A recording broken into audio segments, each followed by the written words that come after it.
ડાંગમાં વૃદ્ધ મહિલાએ ભાજપનો ધુઆંધાર પ્રચાર કરી લોકોનું ધ્યાન ખેંચ્યું। સામાન્ય રીતે નેતાઓ અને કાર્યકરો પ્રચાર કરતા હોય છે, પરંતુ ડાંગમાં આ દાદી ભાજપના સમર્થનમાં જે રીતે ઝૂમી ઉઠ્યા છે તે જોઈને સૌ કોઈ આશ્ચર્યચકિત છે। જ્યારે ભાજપના કાર્યકરો ઢોલ નગારા સાથે પ્રચાર કરવા નીકળ્યા ત્યારે આ વૃદ્ધા ગળામાં ભાજપનો કેસરીયો ખેસ પહેરીને મેદાનમાં ઉતરી આવ્યા હતા। ઢોલના તાલે નાચતા ગાતા દાદીનો ઉત્સાહ જોઈ સૌ ચોંકી ઉઠ્યા।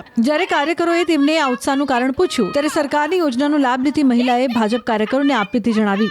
કહ્યું કે મારા 3 દીકરા મને નથી રાખતા, પણ મારી સંભાળ તો નરેન્દ્ર મોદી રાખે છે। સરકારની વિવિધ યોજનાઓનો લાભ મેળવતી આ મહિલાએ મોદી સરકાર પર પોતાનો અતૂટ વિશ્વાસ વ્યક્ત કર્યો છે।